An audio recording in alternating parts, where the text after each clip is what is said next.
Don't make it about yourself. It's never about yourself. What I always tell DJs, it's always about the client. I always bring it back to the client, right?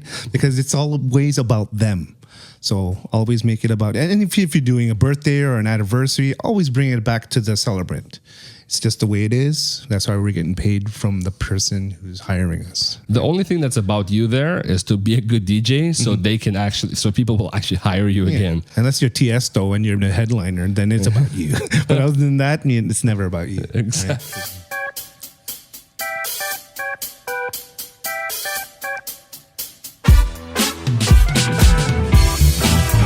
Welcome back to another episode of The Clever DJ.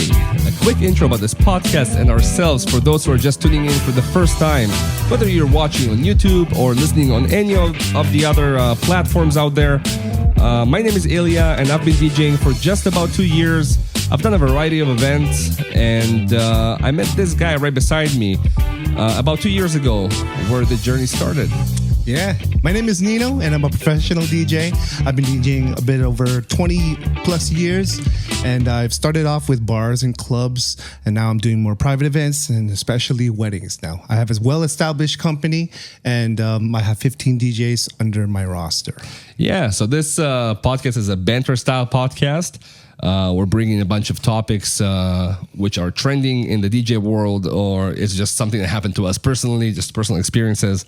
And we do it from the point of view of a beginner and a professional. Yes, so it's interesting to go over the topics and see what I would do different in those situations and just how I would see it versus how Nino would see it. And this is pretty much what this is all about. Yes, sir. It came up, I think, on one of our drives to one of my gigs. Yeah. We're talking about it, and you said you saw things differently than you did. Yeah, of course. And I was like, why is this not a podcast? This is interesting. Yeah. Other people would like to listen to this. Yeah, and now it's here. You guys are watching it. Yeah. Thank you to all our listeners and viewers. We were really hoping that people would like it. And it's doing well. So thanks a lot to everyone. Today we have a topic that is actually really important. Every episode we say it's special. Every episode is important. This is how to keep your clients happy and ensure returning business. So even if it's just a wedding, and we all know that sometimes people marry more than once, but even if they didn't, you want to bring business from that wedding. Other people who enjoyed the way you DJ, the way you kind of ran that event. Yeah, right? And it's not even for the clients, it's for everybody, all the guests too. Exactly. Prospective clients. How many times? One event specifically I'm talking about. Yeah. Where they were doing the video editing on the spot, same day. Same day edit. Yeah. There were 3 or 4 couples who approached you. One, you already did their wedding. Yeah. One, you're doing it like next week. And then one is like next year. Yeah. And I'm like, wow, I wish I had that much business. Hey, just do a good job, man. Kill it. Yeah. So let's start with the first point. That's something that I actually personally dealt with 2-3 weeks ago. Yeah? Okay. Yeah. So I was with another DJ. And I was supporting her at that event. She needed my help with something. And it said, unplugged event. It usually does right at the beginning of the ceremony. Yes. There's a big sign. Sign that says unplugged with event. flowers on it. This is an unplugged event. You can't miss it. So respect unplugged events. That means all the guests and sometimes even the vendors, other than the videographers and photographers, are not supposed to take videos, photos, let alone post anything on social media. Now, usually the DJs are not included in that. They know that we like to take our content, but you would know when they book you, you would know if you have someone who's very meticulous. They'll probably also tell you, right? Yeah. They'll tell you, hey, we don't want you to take any videos or photos. Now, between us, I mean, as DJs, we need our social media content. Social media is very, very important nowadays, especially. So if you're going to just risk it and just sneak in a few shots, videos, don't post it. Yeah, just don't post it. Don't post it. Especially before the bride or groom, right? Yeah, because they ask you not to, they're not going to like it. we posted something on social media, but that's after I showed the bride the shots I took. Yeah. She loved them. Okay. I was telling her, this is going on Instagram. And she said, that's cool. And then the DJ I was with got an email that she was livid. Why is this on Instagram? So sometimes they don't even realize what they're saying. They're in the moment, and just be careful with that. I've experienced that recently. She was very grateful that we removed it right away. She still gave us a 5-star rating, but it could end very differently. Yeah. It's all about customer service, but better to just ask them, right? Better just ask them. Ask them right away. Respect their wishes too. You have to, right? It's all about their day, what they want. You're trying to make them happy. It might be their only wedding. Knock on wood. There's no wood around here. It's okay. I'll get us. the floor. There we go. I got hardwood, man. Hey, hardwood. There you go. I'll get us a better table. This is a good table. No, that's good, man. That's Costco. a good job. Thank you, Costco. We need some sponsorship. Does Costco want to sponsor us? Okay, so second point. Don't eat, drink, or party when you're supposed to work. Yeah. Now, yeah. Why?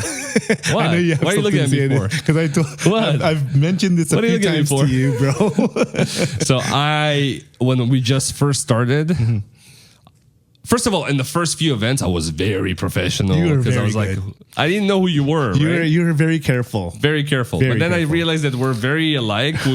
We're both jokers and like jokesters. Like we clicked, and I became very comfortable. A little too comfortable. A little too comfortable sometimes. And I would do my job. I would help you set up and everything. I would help you throughout the event, but I would also really enjoy the food and the late nights and the desserts You would and the really drinks. Because you're driving, I can do whatever I want. It's And true. while I always knew how to kind of manage the crowd and like not bug anyone, it could always backfire. Yeah. It's not your event. Yeah, you're welcome. They know that there's a place setting for you, and you're part of the party as well, technically. And they're always telling you, "Hey, get some food." But it's way more professional when you mostly focus on your job, and then you focus 5% on getting something to eat or drink. I never got drunk at events. No, you never got drunk. That wasn't my thing. I love the food. It showed. I love the food. It came to a point where you were like feeding me too. I was like, oh, okay, well, hold on, man. You were enjoying it. Yeah. You were so like, oh, you're bringing me was loud. food and everything. Like, but then we realized that maybe It's a little too much. Maybe this needs to be revised. Nobody said anything. Nobody we kept getting 5-star reviews, but we're just thinking about it. Like maybe this.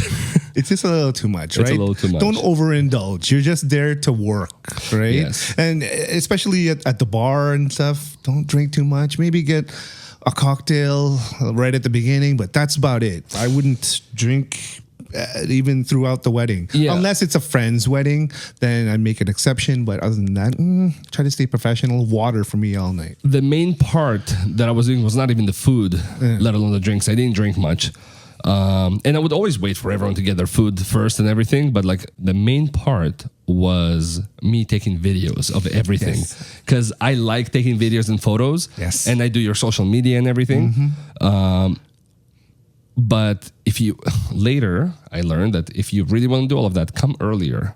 Right? Because you want to get all that footage. So we started coming a little earlier. And if we don't, we find... You can get it early, moments. but then there are moments where there are windows where you can take it. Yeah, windows of opportunity. Windows of opportunity. You don't do it like when people are going up to get food and everybody's like lining up and you're there behind everybody like taking video. Do it when everybody's done already, like they have their food and they're eating already, and then just take a quick video, right? Yeah, of the so food. it's a lot of trial and error. And before I showed up, you didn't have somebody who does all of that for you, right? no. So you never even thought about it, probably. No, I didn't. But this guy showed value, and I saw the value in it when he actually did it, and I was like, oh, okay. And I liked it. All that stuff that I did when I wasn't really supposed to do it, somehow all the guests always loved it. Yeah. but it can really backfire. It can. Somebody could say, why are you always in front of the shot? Or why are you always around my guests, right? So this is something we realized later on, and we thought it's very important to mention. We stopped doing it. We're very careful when we're getting in the shot there, taking a video, taking a photo. But yeah, luckily everyone really liked it. Everyone always said, "Oh, I can't believe you got all this footage. I forgot to take a photo of the food," or "Oh, thank you for taking the photo or a video of my guests eating." Some people don't even have video. Yeah. Some people just have photographers. Photographers, yeah. It's true. So it's true. 5 stars could come from that too. But just be mindful of that stuff. You're there to work, and you weren't hired as a social media content creator. Unless you were hired specifically for social media. Yeah. Not by you, though, by the client. Yeah, by the client. Point 3, don't mingle with the guests and try to be people's friend unless you read the room and you know who you're dealing with. So that's another thing that, again, is fun to do. You like to get on the dance floor with them and dance with them. And this is your thing, right? Yeah. You like to get people up. I like to get personal. Get personal with them. And it's good. It's a good thing, right? Yeah. But you never know if the client is okay with that. Yeah, like you're making yourself a part of their event, and they may not want that. So while I was a little careful with that stuff, I believe in the beginning I wasn't careful enough. And again, luckily it never backfired. Luckily, yeah. It actually always gave us good feedback. Yeah. But we got lucky. We never really checked with them, right? Every DJ has their own kind of thing. My thing is that I get personal with the clients. I'm just very good with the clients. This is easy for me to get on stage, get on the dance floor. Like I always liked it. But again, some cultures, it's very unacceptable. And I could tell. Luckily, I could tell. Yeah. But yeah, it can really backfire, just like the previous point, right? Exactly. Yeah. All right, next point. Make sure you didn't forget anything you were originally supposed to bring. So be organized. That includes gear, anything else that you like, social media stuff, food for yourself, snacks if you're not going to be fed. And a lot of times you are going to be fed, but music, right? Organizations. Playlists, be organized with that to make sure you have the client's wishes, what they want to hear, included with all the stuff that you're going to play, all your have everything written down. If they handed you the document where it lists the entire event, the program. Yes, the program. It lists the do not play and the must play songs. Like, have it all prepared and don't wander around thinking maybe the coordinator can give you their copy or sometimes there's no coordinator. Yeah, sometimes you have to do everything yourselves, right? And just have all your gear, because you might be remote, and even if you have a helper, an assistant, there's nowhere to go. There's nowhere to get that cable or an extra laptop if something just stopped working. Have a checklist before you leave your house. Double check, triple check even before you actually leave, and make sure you have everything. It's very important that you're not running around last minute for a cable. Yeah. Don't make any moment about yourself unless you think the client will appreciate it. That's kind of what we were saying earlier. I just kind of mentioned it all in the same point, but what if you're a good singer? What if you are a great dancer? You play an instrument. First of all, probably not good to do it for free, because you could literally add it to your package. But if you're just a beginner, you're trying to impress people, they may have not. They may not want that as part of their event. Yeah. Maybe that doesn't really add in with everything else they planned. With their vision or the style. It's not in with what they want. Yeah. Exactly, right? So you might be trying to do something nice or something good, something impressive, but again, can really backfire. So don't make it about yourself. It's never about yourself. What I always tell DJs, it's always about the client. I always bring it back to the client, right? Because it's always about them. So always make it about, and if you're doing a birthday or an anniversary, always bring it back to the celebrant. It's just the way it is. That's why we're getting paid from the person who's hiring us. The only thing that's about you there is to be a good DJ, so they can actually, so people will actually hire you again. Unless you're Tiesto and you're the headliner, then it's about you. But other than that, it's never about you. Exactly. Always advise if you have an assistant, helper, and if they need a place setting. Yeah, I've run across this a few times, and sometimes I've let it slide. Like I just brought someone, but a lot of the times I would tell the clients that I need to bring someone, especially because I have to man the dry ice.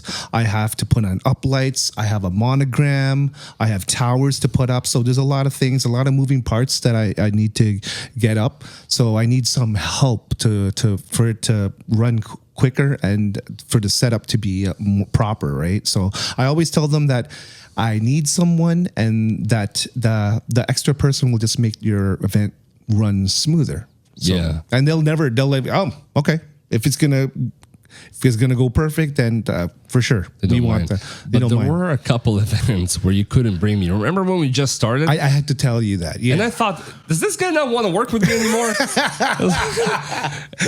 I'm like, no, I don't want this guy today. I don't want this guy to come with me. And lucky for you, I stayed. But here's the thing: like they literally told him, don't bring anyone. Yeah. Sometimes their budget doesn't.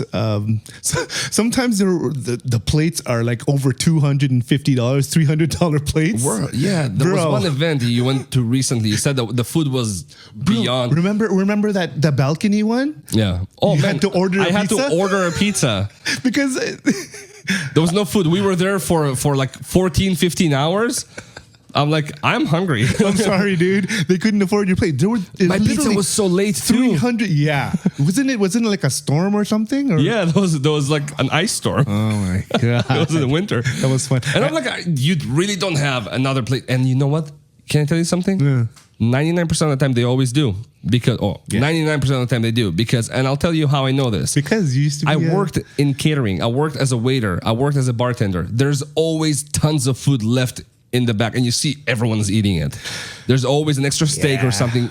Almost never. Like out of like 200 events I've been to, maybe once or twice there was not enough food, and even then there was like maybe salad or something like that event was stushy, man. You saw how they always do. I believe I'll that. tell you why. I believe that if you dropped one steak or something, now you don't have it for the other person. Yeah. So unless they had 5 steaks or something that they dropped on the floor, okay, that they had to replace them with the extras. All right, man, you're just complaining now. No, I'm just telling you that they don't. Joking. They actually always have extra. I know. So they should, for sure, they do. But they always have extra. So don't ever believe that they don't have it. But again, the chef might be eating it. The team, yeah, for the team, right? So you never know. Because the chef always feeds his team, so exactly they get the extra. But I've never seen in like hundreds of events, other than once, maybe twice, maybe.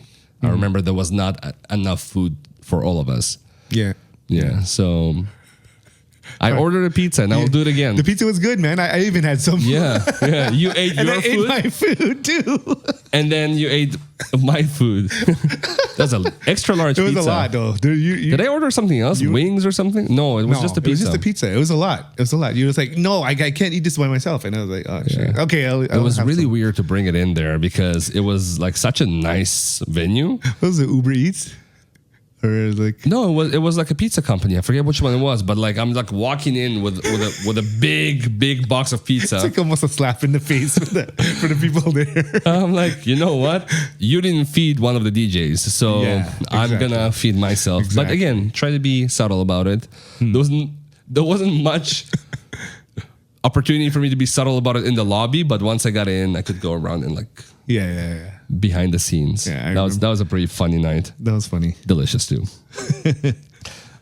Make sure your assistant is trained to take requests and deal with the crowd and not just with your equipment. And that's usually when you said that sometimes the assistant is there just to set up and tear down, right? Yeah, I know companies that just get someone to help them set up equipment and tear down equipment. So literally they'll help them set up and then they'll leave. And then they'll come back at the end of the night and tear down and And that's it. Right? And that's it. That's what they get paid for.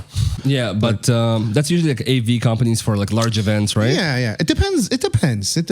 Yeah, I know that some DJs don't even show up until everything is done. So they just don't want to deal with any of that, right? Yeah.